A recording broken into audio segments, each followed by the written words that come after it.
everything goes. We now return you to regular programming. We have a special guest on tonight from the Star Tribune, the sports columnist LaVelle E Neal III is with us tonight on this beautiful Wednesday night. LaVelle, welcome, first of all, and thank you. Thank you very much for doing this. Hey, thanks for having me on, guys. It's my pleasure. Yes, absolutely. So we're back again, another episode. We got Ty, myself, Chris here. Just kick it off, kind of your background, where you started from, how you got into this business. As a columnist, I know I believe started with the Royals, but kind of, I guess, take it from there. Or wherever you want to start. Born in Chicago. Grew up a Chicago White Sox fan in the 70s of Dick Allen and Chuck Tanner was the manager, and Bill Melton and Carlos May and all those guys. Graduated from high school, went to college for 2 years at the University of Illinois, majored in marketing then, hated it. Grades stunk too. I just wasn't into it at all. Had a rhetoric teacher suggest I get to pursue a career in journalism, and I'm like, journalism? You can't make any money as a journalist. So I was kind of anti-journalist. But after 2 years of sitting in lecture halls, listening to lectures about elasticity of demand and fixed cost curves and average variable costs and macro and microeconomics, I was like, I'm done with this, So at the same time, I kind of ran low on money, so I had to go back to Chicago, and I finished my last 2 years at the University of Illinois at Chicago, USC. And I majored in communications. I worked on a school newspaper. And from that, I was able to get an internship at the Kansas City Star, and that started in June of 1989. So I was supposed to work in Kansas City for 4 months. Then I was supposed to go to Belleville, Illinois for 4 months. And then I was supposed to go to Albany, Oregon for 4 months as part of this year-long Cap Cities internship program and kind of get experience working in different newspapers, But it was like 2 weeks before I was supposed to leave for Belleville. Someone in the sports department quit because her boyfriend had proposed to her and told her she didn't have to work. So she came in the office one day and said, I quit, I'm gone. And they had an opening to cover high school sports. So that's how I got my foot in the door in Kansas City, covering high school sports. So that was June of 89. So we got to about 93, 94. I ended up covering everything in Kansas City. A lot of soccer, high school sports, rodeos, dirt track racing, the whole bit, I started covering the indoor soccer team at the same time as I covered my high school beat, just to kind of prove to them I could work hard and handle, things like that. So in 94, I got promoted to covering the Royals. So I covered the Royals in 95, which was a replacement spring training, in 96 and 97. And then in September of 97, I left Kansas City and came to Minneapolis Star Tribune, where I've been ever since. So for the first 23 years, I covered the Twins, and now I'm going in my second year as a columnist. So wow. I got a resume. I got into sports writing to cover baseball. Baseball is like my favorite sport. I mean, I would sit up in the house for hours just watching games and reading about games. And at that time as a kid, Chicago had 4 newspapers. So my dad would allow me 2. I can go down and buy 2, so it could either be the Chicago Tribunes and the Chicago Sun-Times, or the Chicago Tribune and the Chicago Daily News, or the Chicago Sun-Times and the Chicago Today, or the Chicago Today and the Chicago Daily News. You had to mix it up, but it could be 2 a day. I would just read the papers, and read the beat writers and read the stories. The Sun-Times had 2 beat writers, Dave Van Dyke and Joe Goddard, and one would start the season covering the Cubs. The other one would start the season covering the White Sox. And then at the midway point of the season, they would switch beats, and they would write each other a letter. It would be a Dear Joe, Dear Dick letter about what the hell they're about to get into with the team they're about to switch over to. And I thought that was just a cool bit to have in Chicago. They did that 2-3 years. I thought it was a lot of fun. So, I had growing up in Chicago, I had a chance to read, Mike Royko and a lot of giants in the industry, and they just whetted my appetite for being a baseball writer even more. So of course, after 23 years of covering baseball, I'm now a columnist, something I didn't see coming. But I was approached a year ago in December, and after talking to him a few times, I said, if I turn this down, I may never get another chance. I said, the worst case scenario is that I suck, and I go back to being a baseball writer. So Mm-hmm. I decided to give it a chance. So far after a year, they're happy with me. So we'll see how year 2 goes. Now, let me ask you something, LaVelle. Now, as far as you said you covered multiple sports at a time, what happens if there's 2 sports going on at the same time? Do you draw straws and you decide who goes to what sport, or do you have to cover both of them? Yeah, fortunately, we didn't have those type of conflicts that often. Just once in a while, and they would find someone to fill in for me. To cover, usually cover the high school event if I'm like got an indoor soccer game to cover or something. And then there's a year I had basically called the Kemper Arena beat because the indoor team called the Kansas City Attack, and then they had a hockey team that played in the IHL called the Kansas City Blaze. And I covered those 2 exclusively for like a year. So I was at Kemper Arena like 3 or 4 times a week, just covering soccer one day and then hockey the next, And the Blades were an affiliate with the San Jose Sharks at the time, so I just missed Artur Zerbe, and I covered Victor Kozlov for like a week before he got promoted and never came back. Wow! And it was right after Kevin Constantine was there, and he took his neutral zone trap to the NHL and never returned. So I was stuck with a bunch of interesting. But that was my first interaction with hockey players. It's really cool covering hockey because all the guys are really great, easy to get along with. So that's got to be one of the hardest sports to cover, though, because it's hard to pronounce all their names. Yeah. You know what? I'd rather try to pronounce them than spell them. To be honest with you, trying to spell some of these names is quite a challenge. And I thought I was getting away from that when I covered baseball, but then Doug Minkavich had to be promoted to the majors for the Minnesota Twins. So Pierzynski, AJ Pierzynski. Yeah. It was funny in the tweet last week because I took a picture of Mark Rosen was sitting next to Dan Burrell, who was sitting next to Craig Kilborn, and Wally Zerviak was like in the same row. And I took a picture of all 4 of them and said, these 4 people may never be together in the same shot again, And someone replied and said, how could you misspell Kilborn's name but nail Wally Zerviak's? And I said, I did cover some Wolves games. You could practice, You find the little techniques for not screwing up names. So it's amazing how you just ramble off names like it's the alphabet. You have no problems. It's just like boom, boom, boom, boom. Yeah, I know. Yeah, it was weird. Well, it was just last Saturday at that crazy Wolves game down at Target Center. So I still have vivid memories of what was going on in the crowd and everything, and watching protesters try to storm the court. It was that the glue game? No, this is game 4. So this is the woman. This is the woman that got tackled before she can get out in the court and do anything. Jeez. So, now, you were with Kansas City. Did you ever get to interview George Brett or anyone like that? I know George very well. George, my first year on the beat was his last as a player, and he always hung around as an extra coach or was like a special assistant after that. So I saw a lot of George. We had a good relationship. He invited me over to his house and I met Nancy, his wife, and Leslie, his wife, and then he had a kid named Jackson who ended up playing football at St. Thomas. Wow. Small world, yeah. I'm standing outside the Twins clubhouse after a game, and here comes George Brett, here comes Jackson Brett, and here comes Vince Flynn, the late great Vince Flynn, and Jackson was trying to go to St. John's, but like St. Thomas pulled off this recruiting coup at the end. And it was Vince Flynn, the St. Thomas guy, who brought George and Jackson into the Twins clubhouse to meet people like after the game. And a little bit after that, I think Jackson ended up playing for St. Thomas. So I've known George for a long, long time. I got a funny story too, because I covered I had to cover the Hall of Fame ceremony in which I had to hand out I was the president of the National Baseball Writers Association that year. Like 5-6 years ago, and Roger Angel was getting inducted into the right wing of the Hall of Fame. So whoever the president is that year has to introduce. Oh wow!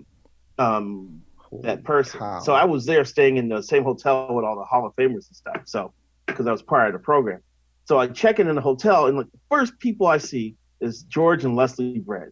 And George's like, hey, look, Leslie, it's LaVelle. Remember you covered me for a couple years when he was playing for Kansas City? She's like, hey, LaVelle, how you doing? That had to be hey, awesome. How you guys doing? Great to see you. So now the day goes on, and it's nighttime, so I head to the lobby bar. And going to the bar, and it's this incredible semicircle of like baseball royalty. So I see if I can remember all the names. So I walk in, I see at the same table, in the same huge semicircle, is Dave Winfield, Paul Molitor, Greg Maddux, Tom Glavine, Robin Yount. That's history right there. Rod Carew and like all their like significant others and wives. And George Brett was there too. And by now, George had a few drinks. And George is like, "Hey, look, Leslie, it's LaVelle Neal, the guy covered me in Kansas City." And Leslie said, "We saw him this morning, you dipshit." So, now, LaVelle, I have to ask you before we go any further, what is the difference between a beat writer and the columnist? Yeah. Well, the beat writer is you have to cover the team, you have to break news, you have to cover games, you have to write feature stories on off days. You cover like winter meetings or owners meetings to kind of keep up on the scuttlebutt there. But your job is to report all issues about that team. And if they suck, you have to write about how they stunk in the paper. And if they're great, you get a lot of great stories to write. So a columnist gets to write about all the sports. You get to offer your opinion, and you have a little more license to criticize or to applaud someone for being good at what they do. So like, let's see, I've written a lot of hockey columns since I've become a columnist. I did a Wolves column the other day. And in fact, in today's paper, I wrote a column about Kwesi Adolfo-Mensah, the new Vikings GM, as he's heading to his first draft. I covered the Olympics in Beijing in January. Yeah. So I've done stories about local high school golfers. We have questions about that. Swimmers and all kinds of stuff. So I've had a chance to cover an array of sporting events since becoming a columnist. I covered the 3M Open last year up in Blaine, which was awesome because Cameron Champ won, and I'm a Cameron Champ fan. So I've just been blessed to be able to cover a lot of different things. So you definitely expand your horizons when you become a columnist. But I'm going to let these guys ask other questions eventually. So I'm going to get mine in. How do you as a new beat writer or journalist, or when you're a journalist, they probably know you as a beat writer. But as a new beat writer, how hard is it to build up that trust with players and owners and agents, whoever? Like, how do you get that that process rolling and getting in there and being able to get those interviews? Well, I mean, there's different people tell you different approaches. Some people believe you have to donate a liver, that you have to get drunk with everybody to get them to tell you stuff. Some people believe that you have to be an asshole and you have to prove that you could be like a Stephen A. Smith or someone who's controversial, and so that they can't turn you down. But I have found through my experiences that you could be polite and respectful and prepared and get the information that you need. And the key is just to keep talking to people, talking to players, talking to people in their posse, talking to the agents, talking to front office people, talking to clubhouse attendants, talking to medical staff people, talking to administrative assistants to the GM. You just talk to people and get them, and they feel comfortable around you. And they even when they don't know they're doing this, sometimes they're giving you scoops and they don't even know it, And that's how I think you end up being a pretty good beat writer, just for your ability to network, to schmooze, and to get people to tell you stuff. So it's kind of hard to explain, but just over the course of time, if you're showing up at the ballpark on time, if you're not making mistakes, you're not taking cheap shots at people, you're going to get the respect. And with that, you can start exchanging information and getting some scoops and getting some stuff here. So you just have to prove that you're a decent person. You're not out to that you're a straight shooter and not out to screw people. I mean, that's the thing that Tom Kelly told me about. He says, one thing I like about you, you're a straight shooter. I don't have a hidden agenda. And he's dealt with a lot of people that's had a hidden agenda. So I always thought there was a way to be respectful and get what you want. And that's the one thing that we've always done on this podcast is like when we have guests on, we always respect them and we never, ever ask negative questions about anything they've been through. And we've always stayed positive with them. And I think that's why we've been getting lucky getting people on. Mm-hmm.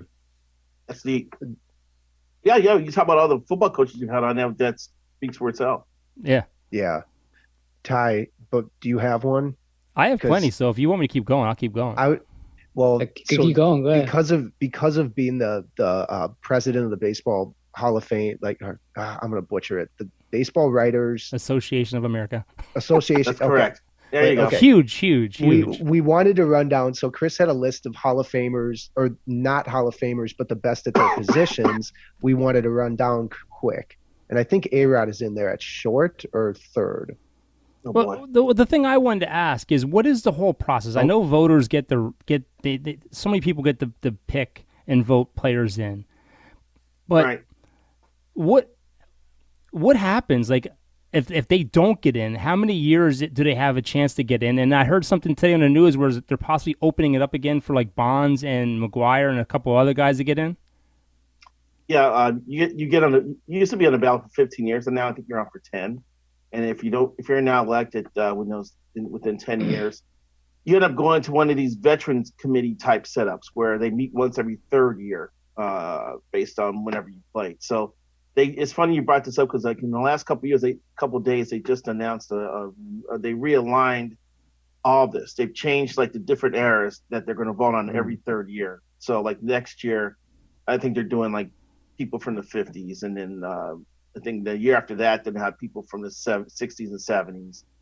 And then after that, they had players from the 80s to the 2000s or whatever. So I think Bonds and those guys who got knocked off the ballot this year probably have to wait a year. So wait 3 years before they can be voted on. And in those cases, each one of those committees is like a committee of people who are selected by the Hall of Fame or whatever to meet and vote on it. I mean, Rock Rue was on this last committee in which Jim Cott and Tony Oliva got voted on. I will tell you, it gets highly political because Tony La Russa and Jerry Reinsdorf were on 2 years ago, and somehow they talked everybody into putting Harold Baines in the Hall of Fame.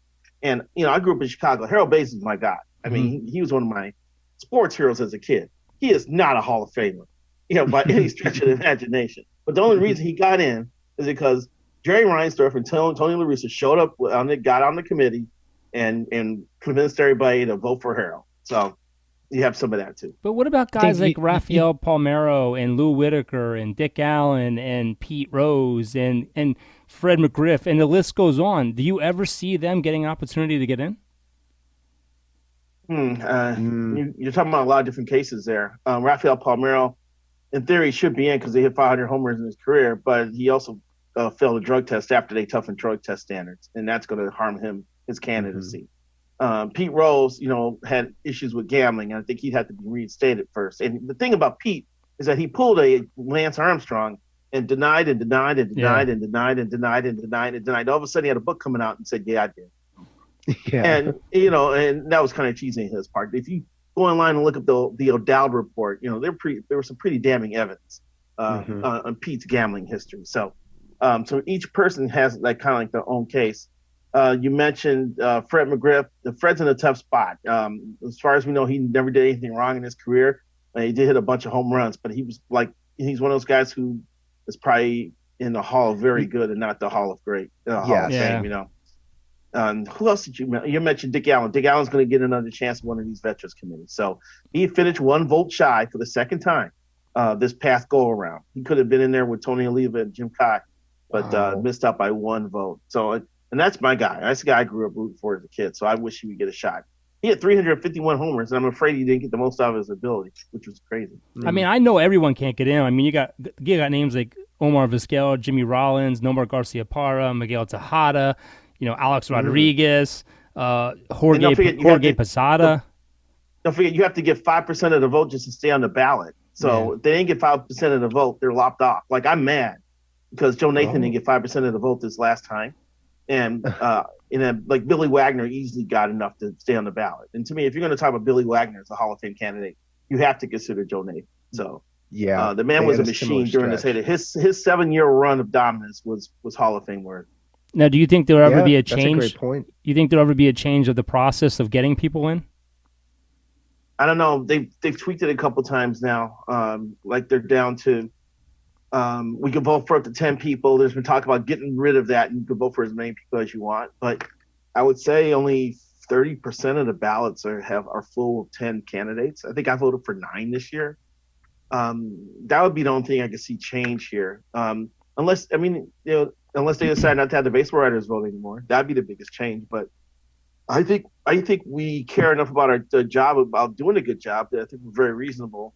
I think some people are biased for some people or against some people. I mean, you know, Yeah, like the that was year going to Ricky be my Henderson, question. Ricky Henderson gets voted in, but like what, 5 people didn't vote for him, and like how can you not vote for Ricky Henderson? I mean, it's a slam dunk. Yeah. Unless you're trying to make some sort of statement, and that does happen. I mean, the first year Torrey Hunter was on the ballot, I voted for Torrey, and then I haven't voted for him since. I just wanted to give him one ceremonial vote in acknowledgement of a good career, but not a Hall of Fame career, and I moved on. So, and if I had 10 other candidates that deserve a vote that year, I probably wouldn't have done it like that. But I know that some of that goes on. Now, let me ask you something about Barry Bonds, because Barry Bonds, you could see from the time Pittsburgh to San Francisco is a big change in his body. But let's face it, as the years came on, training, workouts, everything changed.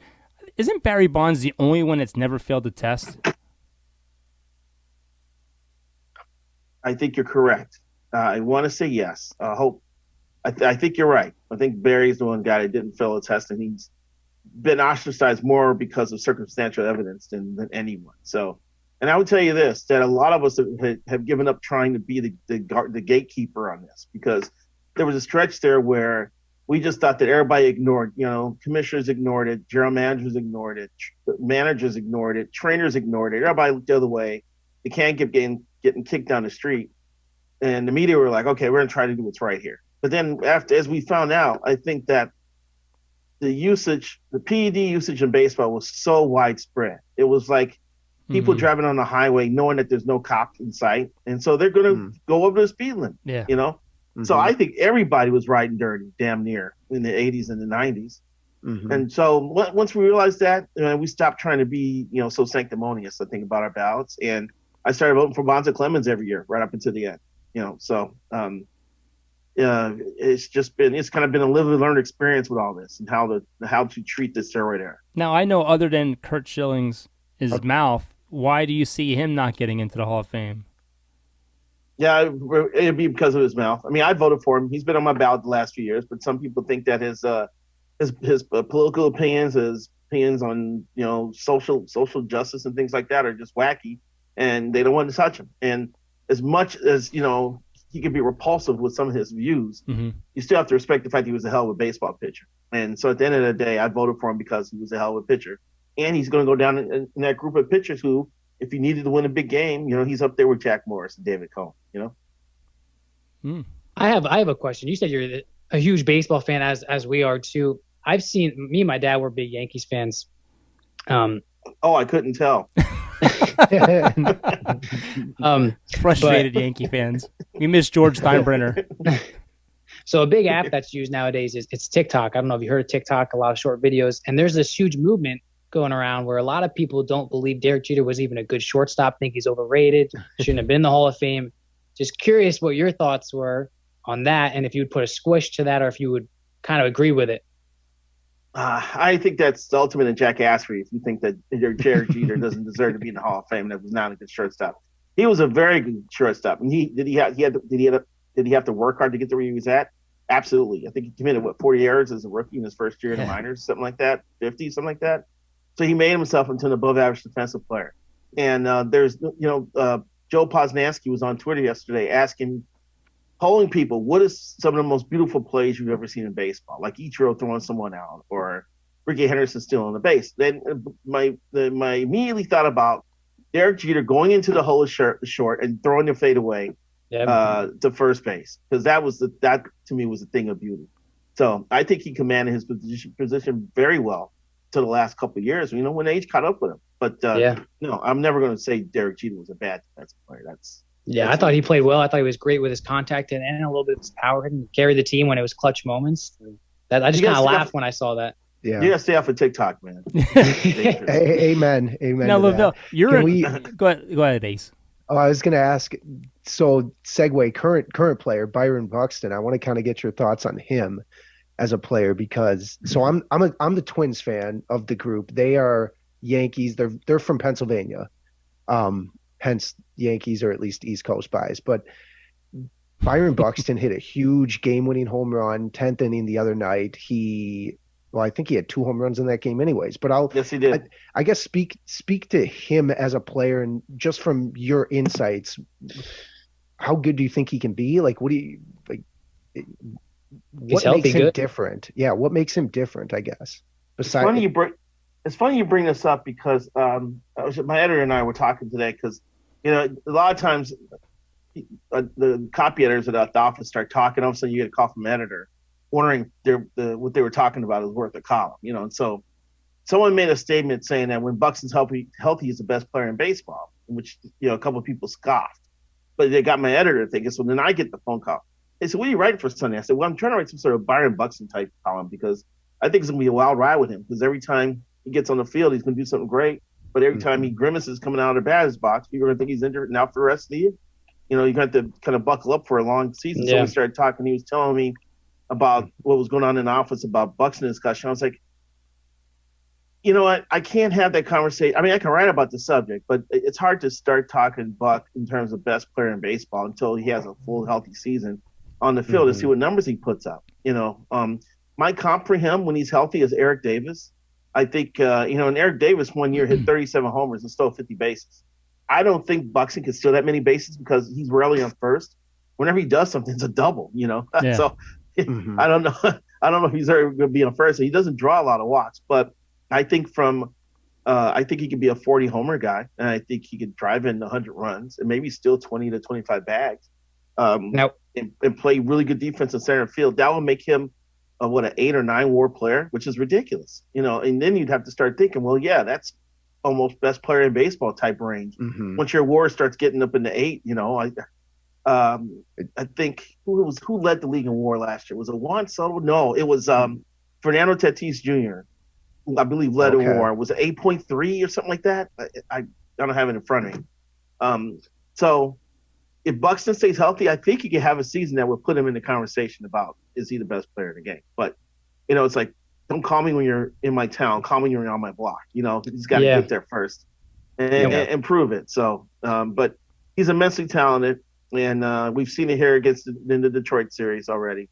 His swing has changed too a little bit, I think. Yeah, he found something that he likes and he's comfortable with, and he's run with it. He stopped listening to people. Everybody's giving him advice. And he came up with an approach that works for him. And he's got power in that wiry body, Yeah.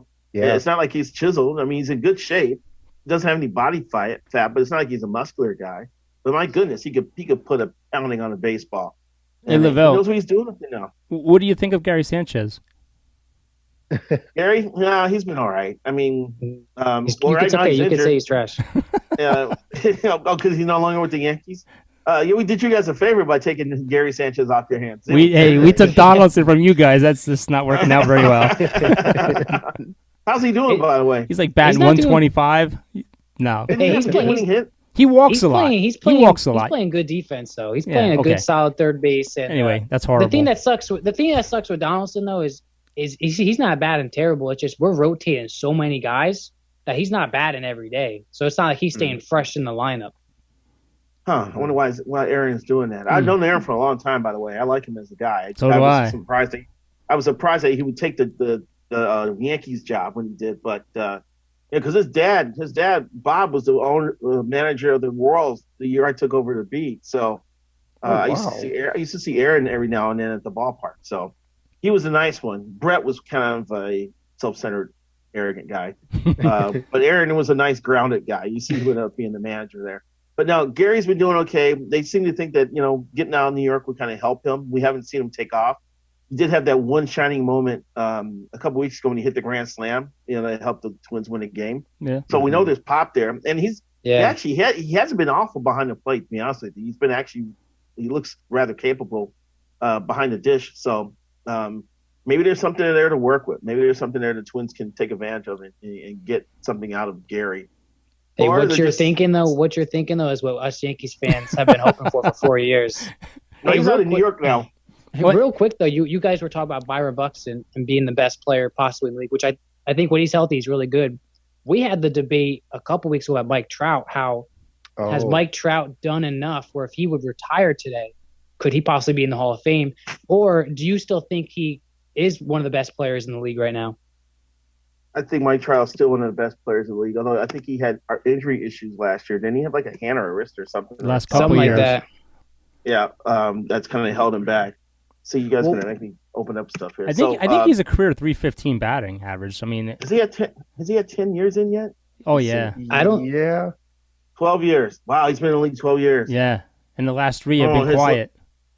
Yeah, he hasn't done much since 2019. He hit 45 homers and drove in 104 RBI. He had a 1,083 OPS. Oh my God! And if I'm not Yeah, like mistaken, his stats I think are crazy. I think 2019 he started out hot, batting like 326, and then he was done.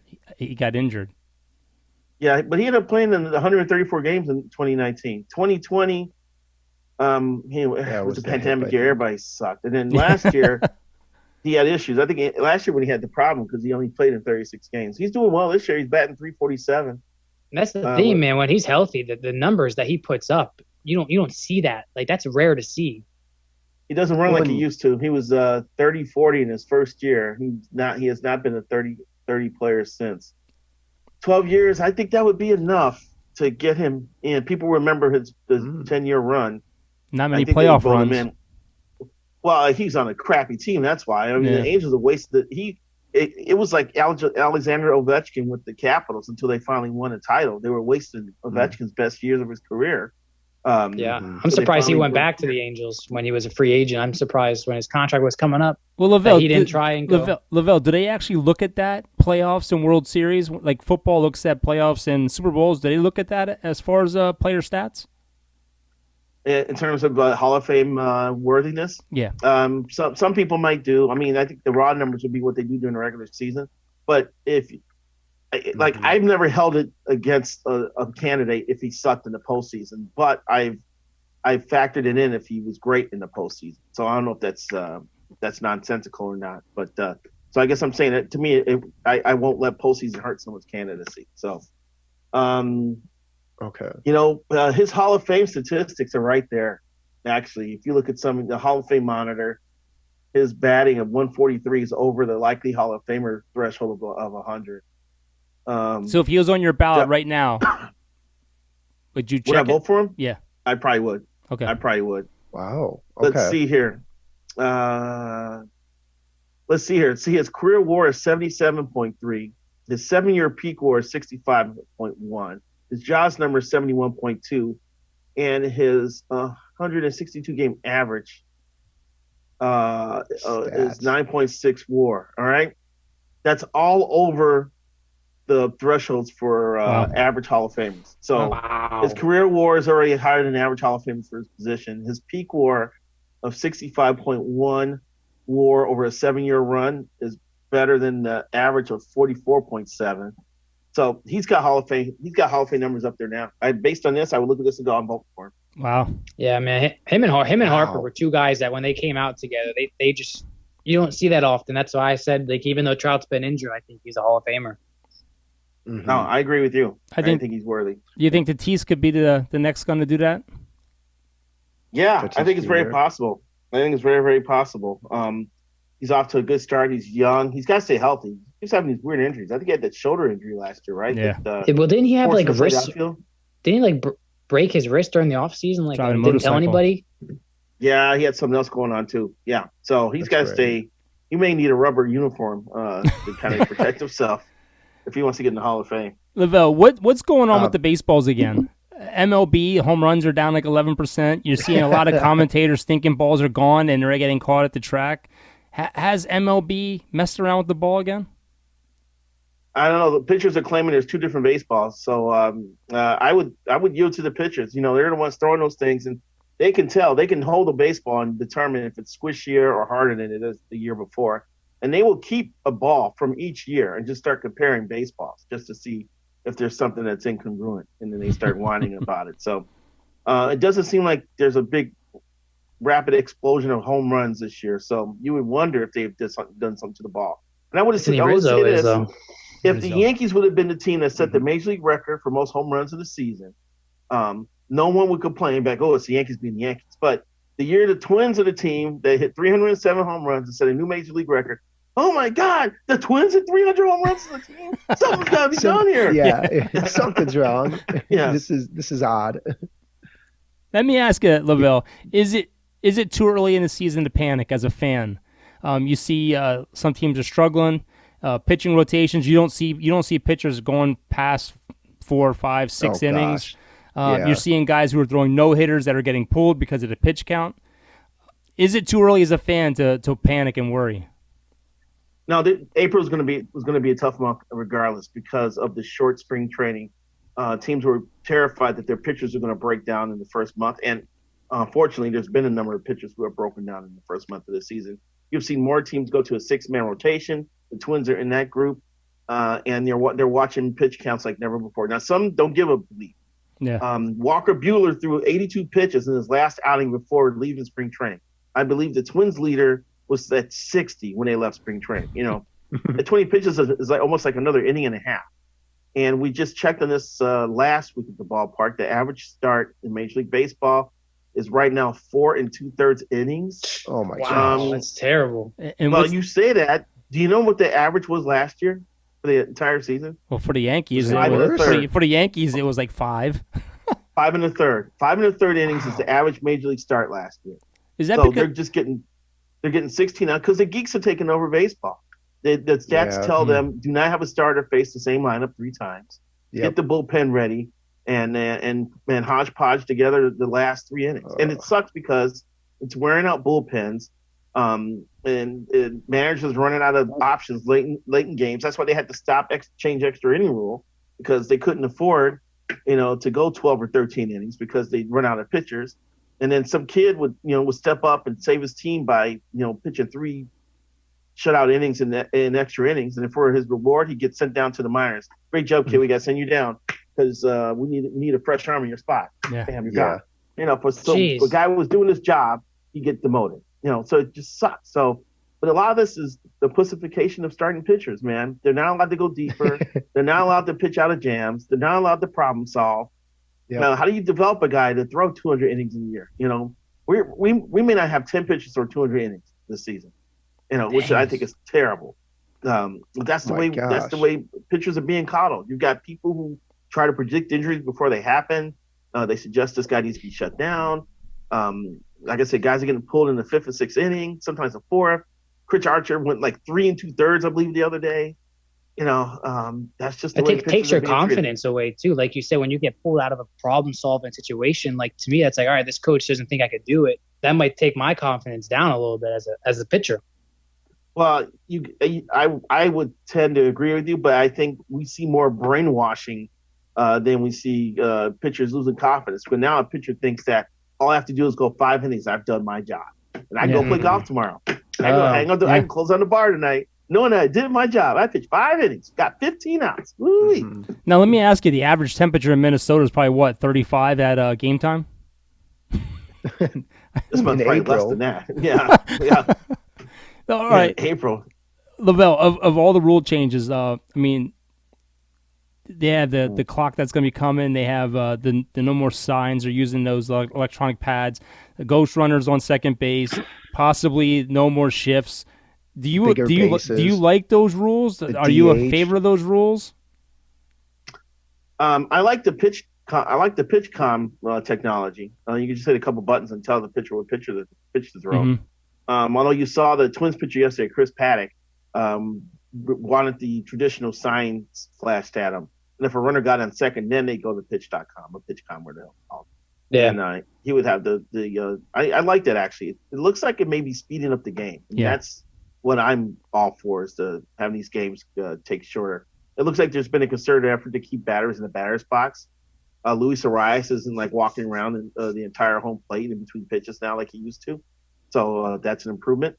I don't know what to think about stopping a shift. I think this is a failure of hitters as much as anything, because I was confident that hitters are just going to say, all right, you're going to give me this much space. I'm just going to slap the ball in this direction. I'm going to get 1 extra hit a week because I'm just going to beat the shift. And that's going to give me 24 more hits during the season.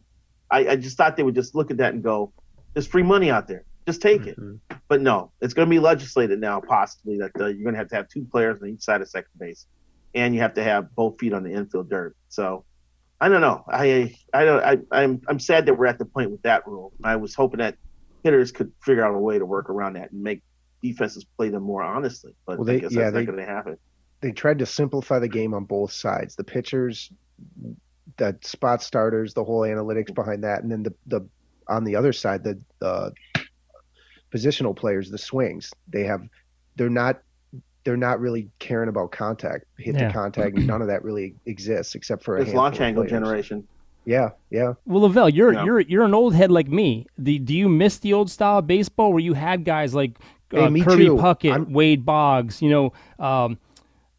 the list goes on of good players that can hit the ball all over the field and don't have to worry about a shift, and all these guys that hit 40, 50 home runs but strike out almost 200 times a year. Me personally, I don't like that. I like the old style. Give me line drive hitters any day of the week. I don't mind guys trying to hit 50 homers. I just think that just to be have a professional at bat. If you get up to the dish and you're looking around and you see, wow, this dude's got the second baseman playing over near the shortstop and leaving the entire right field open, I'm gonna go ahead and take that and just make them pay, and then they'll stop doing that stuff. That's what I wanted to see in terms of that. But I think there's guys who use the whole field in today's game. Arias is one. DJ LeMahieu. I think Trout uses the whole field pretty well. He had a triple on a check swing to the opposite field the other day. When he wants to, Miguel Cabrera can use the whole field. So there's guys out there. Yeah, you mentioned LeMahieu. That's good. That's a good suggestion too. I'm all for bases being enlarged. I think if anything that can help avoid more collisions at first base is good. Plus, if the bases are bigger all around, that may encourage more stolen bases, which I'm a fan of. Oh, absolutely. I almost forgot about that. You never see people stealing anymore. If you have a base that's 6 inches bigger on all four sides, that means that the second baseman can dive into that bag and get it a little bit earlier than he used to be able to. And that may encourage some more base stealing. So, and to me, that's one of the exciting plays in baseball that I like to see more prevalent. Don't know what to think about the robot umpire. I think it's inevitable. I hate that.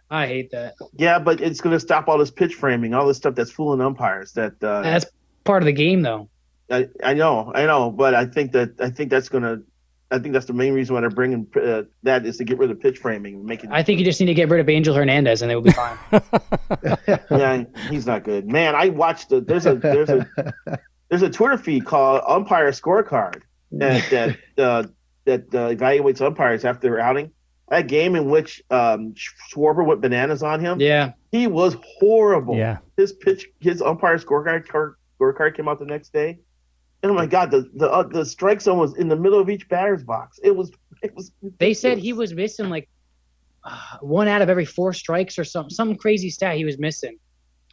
They will allow. They consider 90% satisfactory. I think they prefer 95%. Because if you say 90% is satisfactory, that means out of 200 pitches thrown, that means you could botch 20 of them. You're still okay. To me, 20 pitches is a lot. So I've only seen, I think this year, I can't remember the umpire's name. He screwed up 2 pitches the entire game. And that I thought was excellent. You don't see that happen. Amazing. Most umpires usually miss about 10, I would say, a game. And considering he has to sit there and watch between 250 and 300 pitches to get 10 wrong, I'm not mad at him. But we're still gonna have robot umpires watch. Yeah. Now, LaVelle, you have been blessed over 20-plus years of doing this. Who was one of the best people you've ever interviewed, and who was one of the people you're like, man, I don't ever want to talk to this guy again? Tony Gwynn has to be at the top. Just a funny guy and a great ambassador for the game. Never was controversial. Always had a smile on his face. He gave me the time to interview him a couple times. So, I actually called him for a story about Jock Jones because Jock was working out with him during the off season. So I thought I'd do a story about Tony Gwynn working with Jock Jones, And so we're talking. He's giving me good stuff, and I'm like, and we started talking about Jock's mental state. Jock sometimes, his mind kind of stops him from hitting. I said, Tony, mind interferes with hitting, doesn't he? He goes, a heck of a lot. And I tell Jock all the time, he's got to lay off the high cheese. Lay off the high cheese. Don't be afraid to go to the opposite field. You'll be all right. And it was just cool just hearing him talk, I really had a blast dealing with Tony. As far as people, let's see.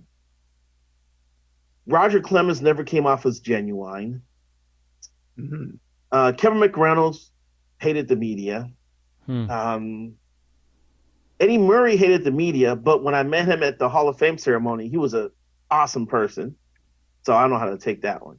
I would say most of the people I've encountered were pretty good interviews. And there's only like John Roush. John Roush was kind of an opposing figure, and I don't think he really cared about talking to the media, especially about him. Sometimes if you talk to a pitcher about his truck or the hunting trip he's going on, they're okay. But when you start talking about the pitching, then he gets all defensive. And John Roush was 6'10" already, so he kind of had this menacing look. And most of the interviews ended up being really short, And one time I got him, we were just BSing, and I was like, because he had a rough out. I said, man, I wasn't here, but I heard you talk to the media. I gotta give you credit because the audience didn't get look too good. So, LaVelle, I've learned through the years that if you just tell somebody right away that you screwed up, then they run out and ask any more questions. Yeah. It's like, oh God.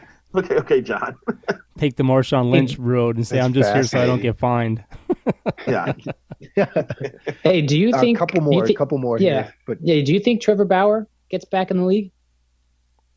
I think I think so. I think he's going to pitch it again. New York Yankees. He was proven innocent, right? So it's like, well, I think he's doing all. Yeah. He's also countersuing the woman that made the allegations. He's trying to say that he's the victim here and that he should not be, risk any further persecution by MLB. Yeah. So I mean, she ruined his name. So she definitely did. So my guess is that Bauer returns, and isn't he still in contract with the Dodgers? Yeah, that's. I just don't know how that works, though. I mean, do they want him back? I mean, everything kind of was public, but I don't know. I think if the Dodgers talk to the league and say, what are you going to you're going to punish this guy or not? Because if you don't punish him, then we could justifiably pitch him. So how are you going to? So we just want to warn you that if he's not disciplined, then we're going to feel like it's okay to start him. How are you going to feel about that? So I'm sure this conversation's already being held. Hey, the Twins have some cap room. Can we sign? I want the Twins to sign him if he's coming. Bauer would love to pitch for the Twins. That means he wouldn't have to face Max Kepler anymore. That's fair. He's Indians or Guardians. There's a stretch there where Kepler was destroying Bauer, and it was at the point where Bauer celebrated on Twitter when he finally struck out Kepler. when he was doing analysis, but I tried to throw his pitch here, and once again I got a little too many to the plate, and he was looking for it. I couldn't stay ahead of him. Every time I thought I outsmarted him. He knew what I was throwing. And finally he struck Kepler out, and he made a big celebration. Well, LaVelle, we have two other major sports going on in your area. You have the Timberwolves that are hanging on by a thread, and then you have the draft tomorrow. Feel free to talk about each one, whichever one you want to talk into first. Are you? I heard you're a Bears fan, right? Yeah, I was born in Chicago. I'm still a Bears fan. So that's huge for you. There's no fun for me tomorrow because we don't have a first round pick. I gotta wait till round 2. We have 2 picks. Wait, why don't you guys have a first round pick? We gave it to New York to draft Justin Fields. Now, how do you feel about Justin Fields? Because there's a lot of people that he's got a lot of upside, man. I just hope they put him in a good position to win. It looks like everything from the talent around him to even the scheme. Yeah, I think Matt Nagy's a fraud. He had me believing that he was actually an offensive genius. I was going to ask you that. A lot of people don't think Chicago can groom good quarterbacks. Well, I just think if you put him in the right setup, he'll be okay. Now he's got the offensive coordinator from the Packers there, Getsy, so I think that's going to be a good influence for him. So even like the offensive lineman, Cody Whitehair, thinks that he who doesn't say anything. He came out and said, this offense is tailor-made for Justin Fields. Yeah. And I was like, okay, now I'm encouraged. Anyway, I'm mad at the Wolves because they should be up 3-1 in this series at least. Yeah. I think they've given away 2 games they should have won. The game they were up by 25 points twice and still lost. And then this past game 5, right? Yeah, game 5. They were leading by double digits late, and then they just started making a rash of bad decisions. D'Angelo Russell just started jacking up shots when he shouldn't have been, and he shouldn't have been taking shots and shooting low percentage shots. And Memphis were able to get a couple runouts for baskets, and they're back in this thing, and they ended up winning. I think mentally they didn't stay focused on how to close out that game. Yeah, that it cost them. And usually when you can look at a series and say you gave away 2 games, that means you shouldn't win that series. So I don't know. I'll have a lot of. I'm covering the next game Friday too, but I don't know if the Wolves going to win that. As far as the draft, the Vikings are in a very good spot at 12. They need a cornerback, and they want Stingley Jr., but Stingley sounds like. I know Stingley's been in contact with some people, and he thinks that he's not going to drop further than 3. So he will not be there for the Vikings. So the Vikings are going to be in the dilemma because they like Cal Hamilton from Notre Dame at safety. Excuse me. Hey, I agree with that. And but there's also some talk about them taking a wide receiver like Chris Olave because everything they've done this offseason has addressed the defense. They haven't done much for the offense. Yeah, that'd be good with Justin Jefferson. It'd be good to get a young, talented guy in tow because you really don't have a number 3. Although I think KJ Osborne's okay. Adam Thielen is no spring chicken. He'll be a great transition, between Thielen getting older and this kid developing. You still have Kirk Cousins. Also, I personally want them to draft a game wrecker. There's a defensive lineman, Georgia, named Jordan Allen, who's a monster. Big boy. He could be available there at 12 as well. I was also told that if they decide that they definitely need to take a corner with their first-round pick, they like Trent McDuffie from Washington and the other kid, Booth, I think his last name is. They like both those kids, but not at 12. And if they end up deciding they'll take the corner in the first round, they'll trade down, get extra picks, and take McDuffie with the 15th or 17th pick in the first round or whatever. So it's a lot of teams that want to trade down. I heard in the top 10 also. Well, there's 10 teams that have at least 10 picks in this draft. Don't forget, this is a 7-round draft. There are 10 teams with double-digit picks. 2 teams have 12 picks in this draft. Isn't there 4 teams that have 2 picks in the first round? Yeah, exactly. Jets, The Giants, Packers have Jets, Giants, Philly, and I think the Packers.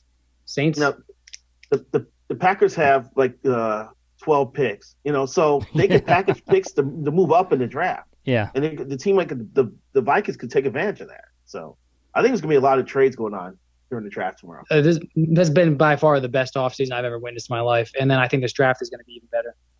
Well, you just think about where all the different quarterbacks have gone now. I mean, Matt Ryan in Indianapolis, who saw that coming? Marcus Mariota in Atlanta.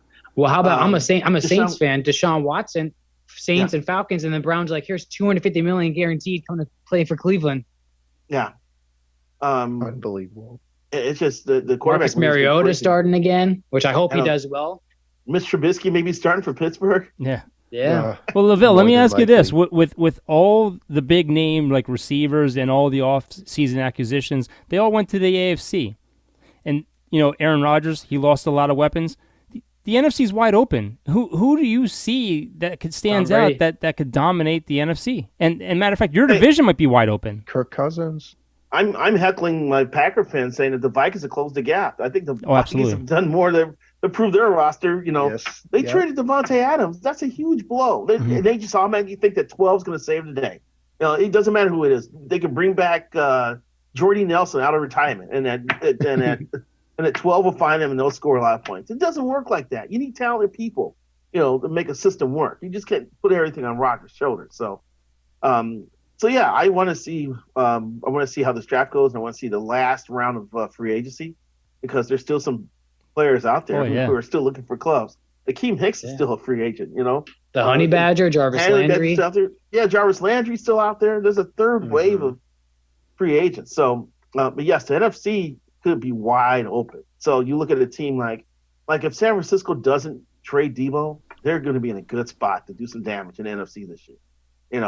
The Dallas Cowboys, I hate to say it, could be in a good spot to do some damage this year. So it's going to be a lot of fun. Well, the funny thing is before we came on the air, I saw reports that Carolina is actually looking to trade for Jimmy G, and the Jets are the top team to get Debo.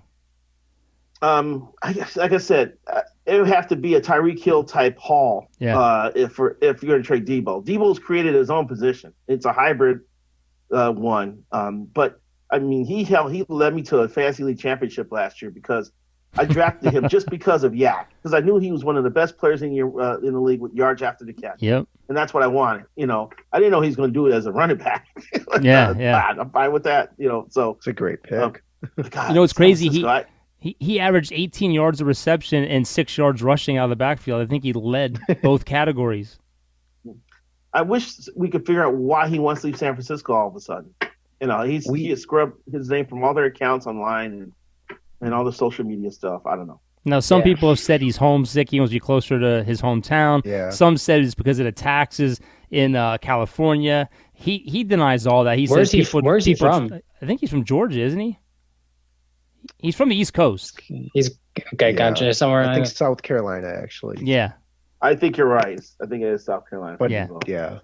But play for the Panthers. Everyone's speculating why he wants to leave. His usage, he's one of the things they said, and he's denying all that. He's like, all these people want to think they know what I'm talking about, but they don't. So only he knows. I loved it. I mean, in the playoffs last year, remember his buddy was carrying the beatbox down the tunnel when the team was walking out for games. I was all for that. That was great. But is this the new way of negotiating? I mean, scrubbing your websites and just social media accounts and all that stuff. Yeah. That's tacky. Yeah, I think so too. Hey, I have one last question for you. Yeah.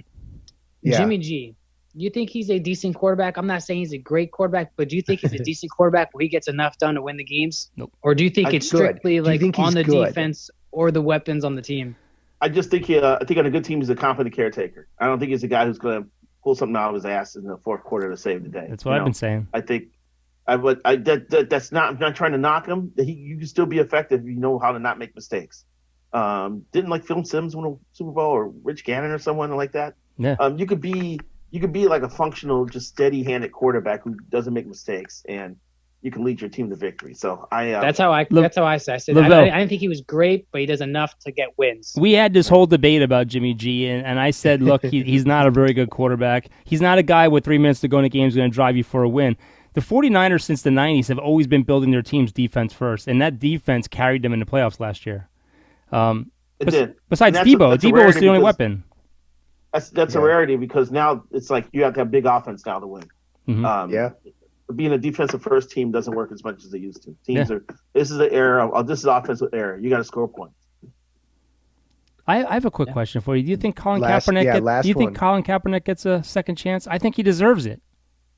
Hey, I think he deserves a second chance. I don't know if he's going to get one. I mean, it's been 5 years now since he last played in the NFL. He looked good at the Michigan Michigan whatchamacallit, blue and yellow game, amazing game, whatever. We all look good in a controlled atmosphere, controlled environment like that. I could throw a nice spiral in the backyard. You know what I mean? So fastball. The NFL screwed up with Colin, but Colin created some of this by himself because there were times when teams were willing to sign him as a backup. He was like, no. I want a chance to be a starting quarterback. Yeah. And he prolonged his free agency by that approach. He almost signed with the Ravens, and his girlfriend tweeted something negative about the team and Ray Lewis, and then so they backed off. So there's been some self-inflicted wounds here along the way with Colin as far as getting a job in the NFL. Just want to make sure we all are aware of that or remember that. Yeah. Mm-hmm. LaVelle, I could talk to you all day. I really could. Yeah. I mean, you're so easy to talk to.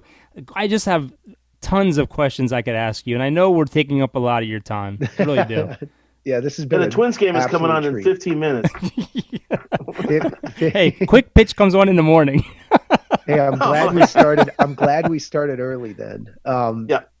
Thank you, LaVelle. So, sports columnist for the Star Tribune. Check him out. Do you want to plug any of your platforms? I know you're on Twitter. They got feisty with you for the Wolves takes, which I respect them. Fans are mad because I'm telling people how to fan, and they're not happy about it. But they just have to get over it. Yeah, my Twitter feed is @LaVelle Neal. That's LaVelle Neal. You can read me regularly 3 times a week in the Star Tribune, and I also do a weekly podcast with fellow columnist Jim Souhan and former MLB player Roy Smalley. It's called the Chin Music Podcast, located on all the famous podcast platforms available. Yes. Yes, we'll put that in our description. Thank you again for taking the time out to join us today. Love to have you on again, LaVelle. Really would. Love to have you on again. Yeah, sure. No problem. Just reach out to me. All right. Thanks a lot, LaVelle. Thank you, LaVelle. All right. Take care. Goodbye. All right, take care. See, those are amazing. I love those interviews, and I know I say this all the time, but you know what? I'm sitting here and I got all these notes in front of me, and we should make like a little clip of all the podcasts that we've had interviews on. Man, I just love interviews. Seriously, like that. I have all these notes that I could sit here and I could talk to him about, and just one after another The questions just roll off my tongue. Yeah. I mean, at one point, I Yeah, felt like I was it's hogging the so much. podcast. That's what I said. You guys want to chime in? Because I could Well, just at keep going. first I didn't know what to ask. Baseballs, Trevor Bauer, those are great. Like, those are questions that I thought of, but I'm like, I don't know if we'll have enough time. Yeah. So like, I wanted to get in the what was Mike, it the like? Mike Trout debate. Yeah. The Mike Trout debate was good. Jimmy G, finally. Yeah, but he said he wasn't a real good quarterback, so. Now, see, I feel like but the my Jimmy thing G is thing, he kind of was in the middle of us. Yeah, like but he said, like, No, we're not going there. He sided with Chris. Yeah. We got it. Anyway, I wanted to ask him about China. What was it like going to China? You know, with all the stuff going on in the world, and they're not real friendly with the United States. What was it like covering the Olympics? You know, stuff like that. I would love to have him back on and have a sit down with him again, because I'm telling you, man, I could have talked for 3 hours easily. Yeah, see, I knew once we were like going for baseball for a while, and we still didn't talk about basketball and football. I was like, yeah, we're not talking about China. Yeah, but thank you very much, LaVelle, and Aaron. Thank you, for scheduling that. Really, I appreciate it. Hey, we met at a bar. No, No, I'm kidding. But tomorrow is the draft. That's insane. Real quick, any suggestions on what you hope your guys take? I mean, I hear rumors the Cowboys are talking to Houston about trading up to the 13th spot.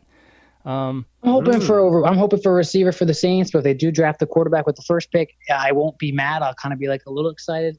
I mean, because we have 2 picks, so we can go quarterback, receiver, offensive line, receiver, quarterback. I just want to see what happens. It's going to be a crazy draft. I'm excited. I'm not doing anything. I'm going to lock myself in the room. Yeah. This is 1 year too. The Vikings, I'm kind of sitting back, like almost like LaVelle said, where you're sort of surveying what kind of happens, because we can go. It almost sounded like we could go with best available according to him. Absolutely. Which I like. So if we could get that Georgia guy, because the cornerbacks are not available. If you could trade down too to get more picks and still get that cornerback, you'll be living. Well, the cornerback and safety position is another position that's pretty loaded in the draft. So my thing is I'm curious to see, does a quarterback go in the top 10? I mean, there's a lot of people saying there's going to be 2 quarterbacks that go in the top, happen, I think. but it's not going to be the top 10. I don't see a running back going in the first round. How many offensive linemen go in the top 10? How many receivers go? They're saying 7 receivers can go in the first round. I'm excited for this. I really am. That's crazy. They have some mock drafts have the Cowboys trading up and taking the linebacker Dean from Georgia, which if we take another linebacker 3 years in a row, I'm going to cry. We need offensive line help. So I'm excited. I hope they do trade up, because I'd like to go to bed early. I'd be like, I would love to see the Vikings trade back, now that I think about it, because if we could get what we want, that's all the better. Yeah. Now, look, we can, if you guys want, if you guys are up for it, when we either Friday night or Saturday evening or Saturday afternoon. If you guys want to do a quick podcast, like a 15-20 minute hitter, just to talk about who they drafted and what was surprises, I'm more than welcome to do it. Yeah, I thought you were going to say draft night. I was like, yeah, no. No, not draft night. There's going to be too much going on, and I got to watch my guys on the draft night. So, Ty, whoever wants to take us home, we can take us home. Country road. Hey. Well, guys, we hope you guys enjoyed this podcast, and a big shout out to our guest. It was a great time. A lot of knowledge always shown. Amazing. We have on all platforms, and we hope you guys have a great week. Peace.